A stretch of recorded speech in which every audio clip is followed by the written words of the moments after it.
I think any type of identitarianism is a bad idea.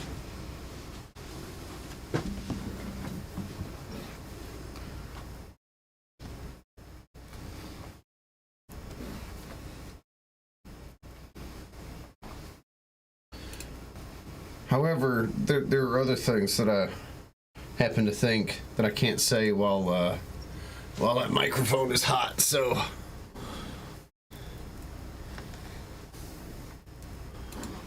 Yeah.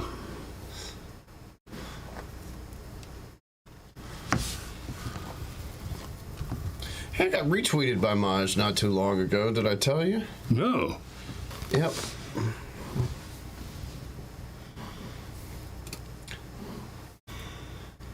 Felt, Oh, good. GCM is with us this morning. I'm gonna be talking about something near and dear to old Benjamin's heart here. It's yeah. I'm gonna go ahead and hit the thing. Let's do the thing.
And good morning. How you doing this morning? yeah, Yeah. that's how I'm doing this morning. So, okay. What am I better than, though? That's the question. I'm better than, A swift kick in the nuts, I suppose. Well, that's not where I was going with it, but yeah, sure. So, I don't want to spend a lot of time on this, but just because we were talking about it right before the show, and it's a thing that happened, I want to touch on it real quick. So last night, Tim Pool had his live show, and he had Kanye West, who apparently goes by Ye now, and Any guess? You don't want to spend a lot of time on it. I'd hate to dead name Ye like the TPS report, but him, Nick Fuentes, and Milo Yiannopoulos, all three were on, and neither Nick nor Milo said much before everything went south, but basically, Kanye wanted to ask the JQ, but he was very vague with it. And then it kind of, my read on it is Tim actually asked him, okay, but in particular, name the people that are the problem. And it wasn't so much you're wrong to generalize that group of people is not bad. More, Tim was like asking, no, in your story, there are some specific bad actors, and we'd like to know who they are and discuss that. And then Kanye got up and walked off. Now, the only reason I even bother to mention it now is when something like that happens on Tim Pool's show, it makes news.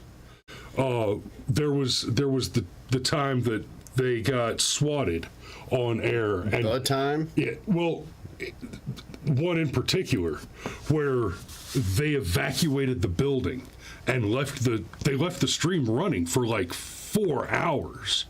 I went live while it was still streaming, and I think we were actually one of the first shows to jokingly refer to it as Chaircast IRL, because it was literally just a camera pointed at an empty room full of empty chairs. And it was the number one thing that everybody was talking about on any of the Talking Head shows the next day.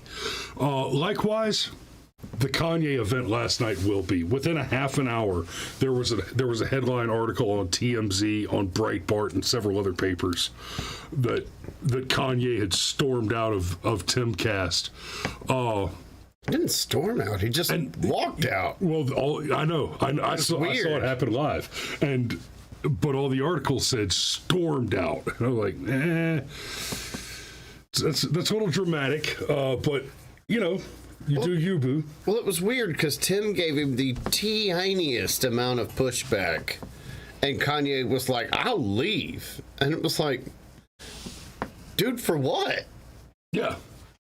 It's like. And then he talked for like a few more minutes and said some disturbing things like, I went from being one of the richest people on the planet to now I'm looking at going to prison for tax evasion, which I would be upset over. You know what I mean? Yeah. Because it's funny. White collar. Hold on. White collar crime gets treated worse in some instances, especially for first offenders, than a lot of violent crime, because violent crime you can say is passion, or even like dealing drugs, that kind of thing. You can say, well, look, I was poor, I had nothing else. Desperation. That's right. But when you commit white collar crime, no, there's always motive. There's always premeditation. There's always, no, I'm meant to rip these people off. Right. Well, you're a multi-millionaire and you chose to steal millions more dollars. And let's be fair, under the law, that's what tax evasion is. Even if the fact of the matter is that all taxation is theft, and I'm on board for that. When you choose to break the law, you are making a choice which has potential consequences. So anyhow, the whole thing was... It was weird. It was weird. I was actually looking forward to it. I happen to think that... I was expecting it to be bombastic and bizarre and... Let's face it, hilarious. Yeah. Because, Milo was there. Milo is nothing if not hilarious. Milo's a lot of things, and I'm less impressed with Milo as time goes on. I'll agree to that. Anyhow, but that's not... Today, what we want to talk about... Andrea's cook can prep. It was like someone from the Capitol can't be bothered to have a meaningful interaction with someone from the districts. Well, that's a fantastic name. It took me a second to... Okay, she's making a reference to the Hunger Games. All right, somebody from the Capitol can't be bothered to have a meaningful interaction with someone from the districts. That's actually pretty apt. Oh, man. I haven't seen the movies. I've read the books years ago. And... See, I'm the other way around. I saw the movies because I have a pile of daughters, and I haven't bothered to read the books. They're very soapy. I mean, they're good, movies. but they're very soapy. That whole who will Katniss choose thing was. But yeah. But Andrea's cook can prep. I hope you haven't already subscribed. Subscribe. I want to see the ding happen. But yeah, it is. That's a very apt description because it's very much like Tim Pool is wealthy, successful, but he's kind of a turd from a shitty community that he did right and made good for himself. And Kanye has been rich and famous since he was in his early 20s. Same thing for Milo and Nick Fuentes. Fuentes to a lesser extent than Milo and Kanye, but apparently those Yeezys was made for walking. Now, let's talk about some actual news. That was actual news. Yeah, the entire... Like, Eric Erickson led his show yesterday with the dinner. Right. So that was actual news. Like, Tim Pool had a hell of a scoop on his hands. And that's what he wanted to... That was part of what aggravated Kanye is Tim Pool kept saying, well, guys, y'all are in the news. This show is where we talk about the news on this show. We're not an interview show. And then Kanye said, yeah, but I want to talk about the Jews. And it didn't go his way. So, I want to talk about the news. Noos, the news. And guys, as of yesterday morning when we started the show and we did the Me More Monday, right before the show, I had been busy. I had actually not gotten wind of the Chinese riots, and Cameron mentioned it to me, so I had to get smart on those over the day yesterday and early this morning. But since you clued me in, you wanna tee this one up? Well, super long story short, turns out that China still has COVID lockdowns. And let's not forget, when China has a COVID lockdown, buddy, they jump in with both feet. How's that expression go? Sometimes the only thing you can do is shit your pants and dive right in. That's China on the COVID lockdown. Yeah, except in China, it's more like the only thing you can do is shit your pants and weld people into their apartment buildings. Oh, you think you're funny? I do. And that was a thing that happened during the whole pandemic thing. The Chinese actually welded people's apartment buildings shut. Do you remember just before Molyneux, whatever, it doesn't, he got kicked off. But do you remember just before Stefan? You remember just before he got booted from YouTube, one of the very last videos he did is he spent like 30 minutes talking about that picture of that Chinese cop just like sitting there like rubbing his brow, and like he analyzed like, here's a man who's torn between duty and what he believes in his heart is right and wrong. Like, he's the guy going around ruining people's lives. Yeah, Molyneux's always struck me as a young Rod Purvis.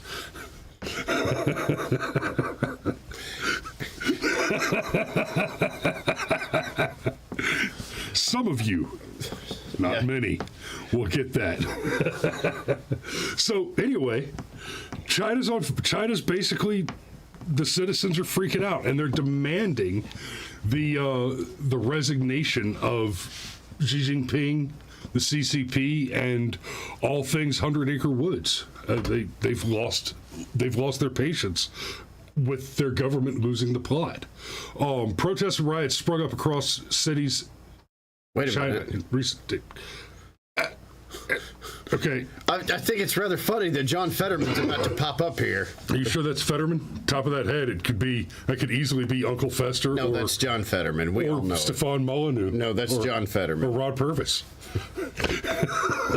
That's John Fetterman. That's John Fetterwoman. Hell, that could be Hunter Biden laying on his back. Let's read the article. Protests and riots sprung up across cities in China in recent days as people are reportedly demanding an end to the country's strict COVID-19 lockdown measures and even calling for Xi Jinping and other leaders of the ruling Chinese Communist Party to resign. These demonstrations against CCP rule and the strict COVID-19 restrictions come as a potential challenge to Xi's consolidation of power in China's campaign to overtake the U.S. as the dominant world power. Now, it's not just that people got tired of being. Well, obviously it was Fetterman, but there were so many jokes there.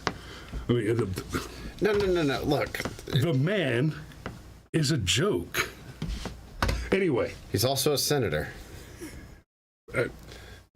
But I repeat myself. Senator-elect. Yeah, let's go a little deeper into the article, actually, because there's some real juice here. That's So, right. In this particular building, it looks like they weren't actually welded in, but a big part of what sparked the protests. Obviously, people are tired of the lockdowns, not least of which because the lockdowns have proved to be ineffective. We actually have data across the world now that shows us that these lockdowns are in fact ineffective. well, they're not just ineffective, but for the longest time, remember when to suggest that they might actually be counterproductive because you're screwing up the natural evolution of the virus and how it's going to go through host reservoirs, and you're actually going to give it additional chances to mutate and all that other stuff. And on top of that, just staying inside, not getting any sunlight or exercise or fresh air, wasn't doing anybody's immune systems any good either. And that has been something that has been proved with repeated studies. Anyhow, like I was saying, like, it's actually counterproductive. So, but you remember just like 6 or 7 months ago, you couldn't even make that suggestion? Right. And now I have no fear of saying that on YouTube. So anyhow, China, which was in many ways the mother of all lockdowns, like literally, like the joke about welding people into their apartment buildings. No, that's actually a thing that happened. Okay. That's Gabriella points out as she's watching us on the Ontario government has placed COVID-19 information on your site right above the title. That may not, that actually, I can't believe I'm going to say something somewhat in defense of a Canadian governmental organization, but I think that's just YouTube. I'm pretty sure they do that to us in the States as well. And you don't even have to really mention COVID. If you sneeze while you're live, they'll slap that warning on you. Yeah, so, okay. On the one hand, this is amazing, okay? And I think you could even compare it to the Iranian protests because it appears to be organic. And the place that it's coming from is important. I heard, I don't remember who, but somebody made the point that it's the fact that the women are protesting in Iran is important because despite what they would have you believe, a lot of those Muslim countries are extremely gynocentric. I know the patriarchy and blah blah blah, but they all worship the same thing. And mowing down dozens of men in the street in most civilizations is tolerable. Like there's a whole Joker from the Dark Knight Rises inspired rant that could go along with that. You mow down dozens of women in the street, and now all of a sudden people are losing their minds. Well, okay, in China, okay, you've actually even got like the universities, like the hotbeds of the communism, leading these protests. And as Crowder took the time to point out, it's not just in one area, it's pretty widespread across China. And the thing that kicked it all off, can we have the extremely grisly picture back? Families in a high-rise in China were locked into their apartments as their building caught fire. Gee, virus with a sub 1% survivability rate or a fire? Yep. Inescapable building fire has a 99.9% casualty rate. Right, exactly. It's kind of upset people. I don't know, there's something about, burning to death. Okay, and I don't have that much, extra schooling per se, but I'm pretty sure that the higher up in a building you are during the fire, the more bad it is for you. It's like an apartment high-rise fire is like... Yeah, you get more heat, more smoke, and you have a much greater distance to travel. I see, I was trying to play that out to make some dark joke about a Chinese fire drill, and I couldn't quite get there, so I'm just going to say that sentence. It's because the building doesn't have to stop for traffic lights. But... No, they don't have to stop for traffic lights. Well, but you mentioned Crowder, and Crowder did this series of comparisons, and I bring it up now because I want to point out that he didn't go far enough. The things that are happening in China, the great failures of the Chinese Communist Party, the extended lockdowns, people being, and this is, I'm about to get to what you're going to be interested in here, GCM.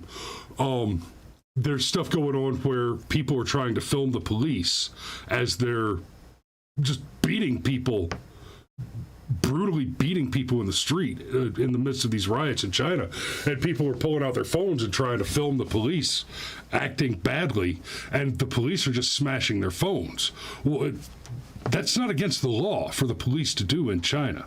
Here in the United States, that's not just a violation of your First Amendment protected activities. If a police officer, if any government agent under color of law attempts to prevent you from filming a government official in the official capacity of their functions, or then what they're doing is it's not just a violation of Section 424 or 242, violation of civil rights under color of law.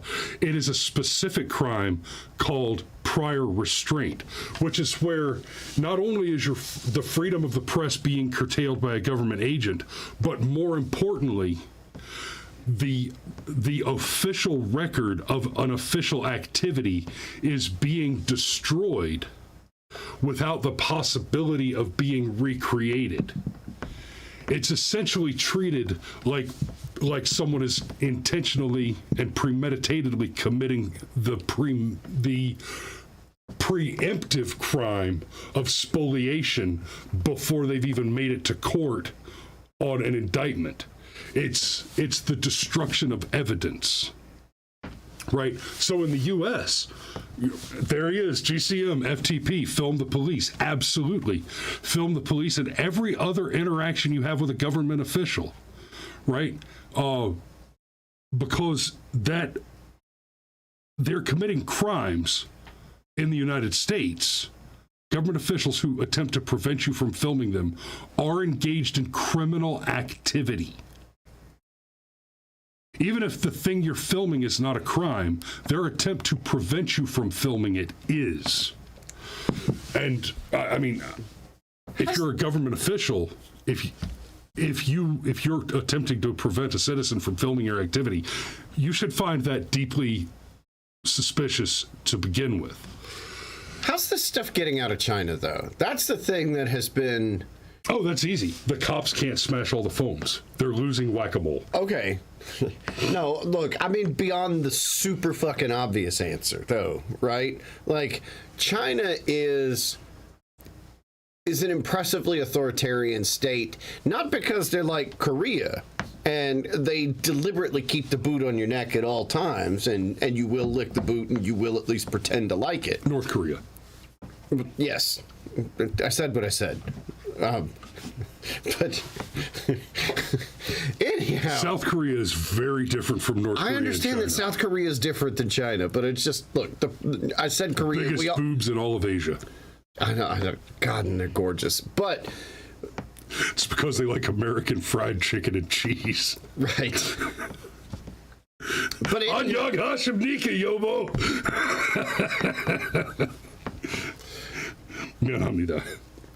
So, but it's not like they have the Korean approach where they deliberately keep the boot on your neck and they terrify you. China is, they're more like the mafia. They don't have to threaten you. Oh gosh, that's a $500 million investment you put in our, in one of our coastal cities there. Hold on, it'd be a real shame if someone were to come along and nationalize it, right? Yeah.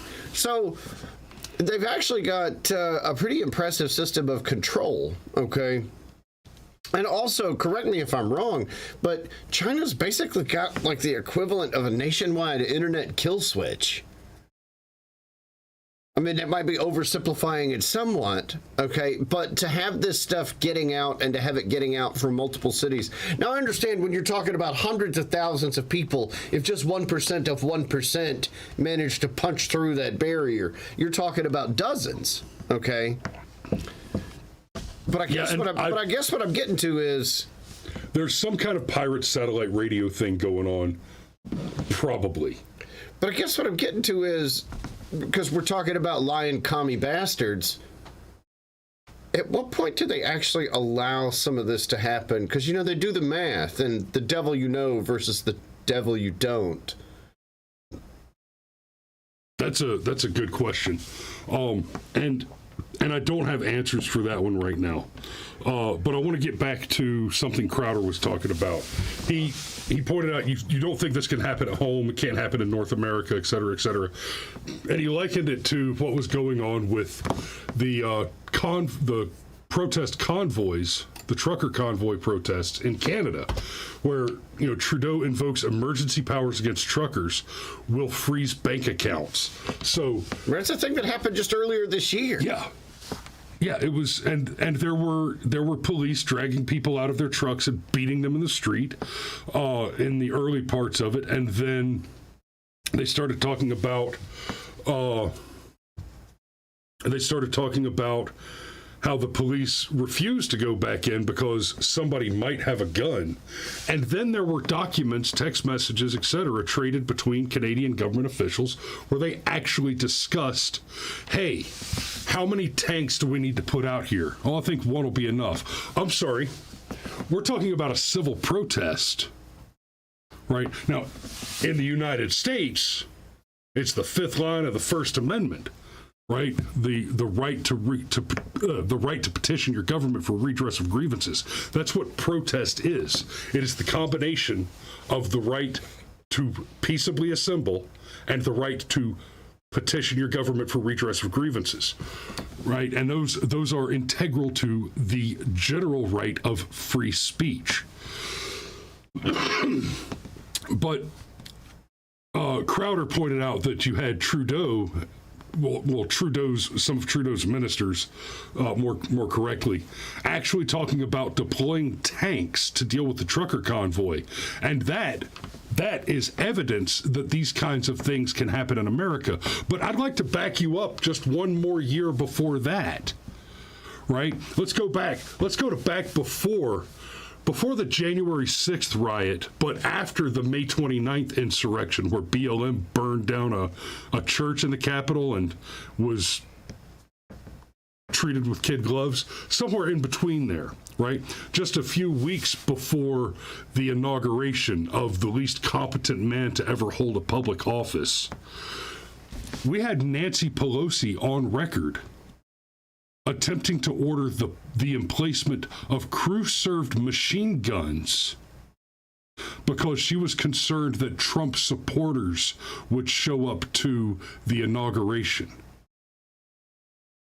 Let that sink in for a minute. Crew-served machine guns. Ladies and gentlemen, if you've never put your thumbs on a butterfly and sent a few hundred of these downrange in half a second with an erection harder than Chinese algebra, you have not really lived.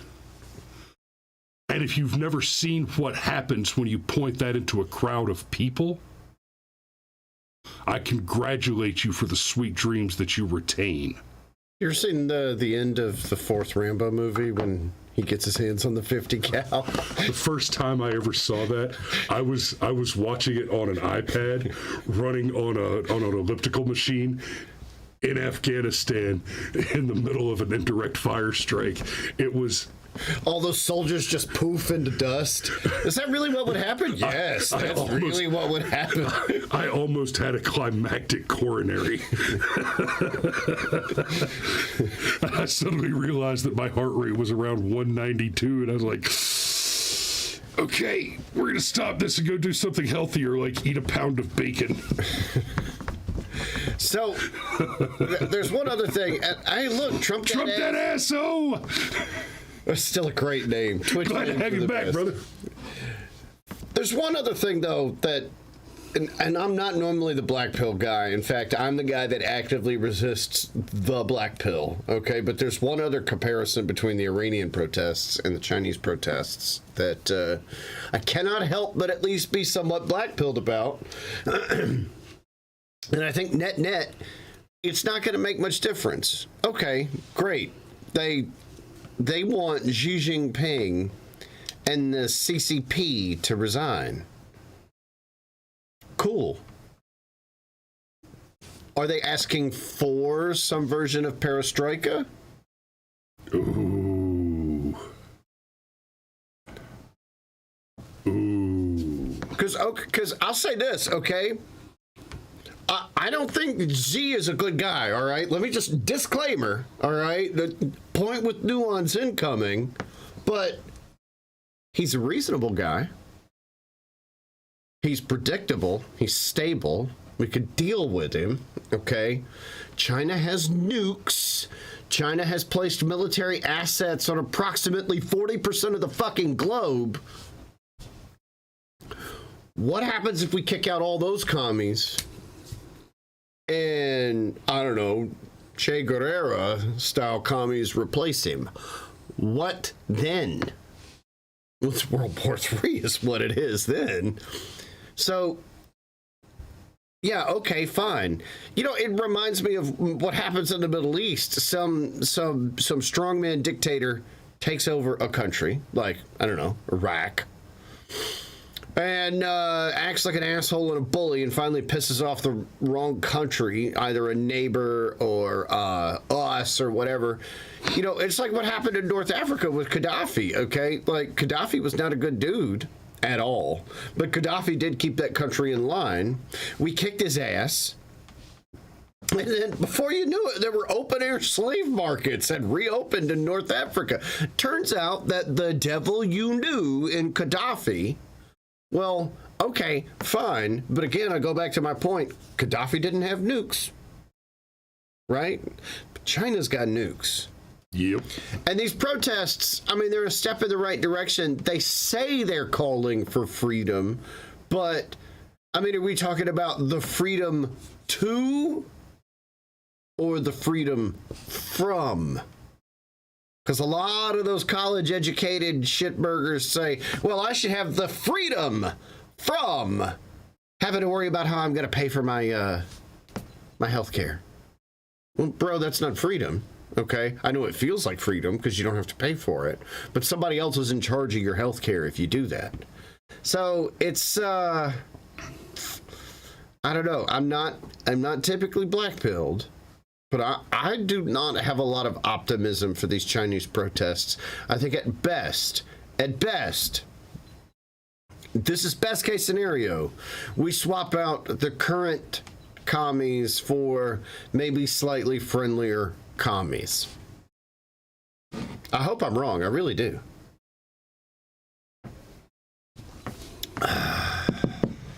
Aphro-diking BCU? I don't even want to try and translate whatever that means. That's all right, because Aphro-diking, you just got yourself a coveted BFM banhammer. We don't have the banhammer for much, but bots and advertisers will get it done. That's all we've got time for this morning.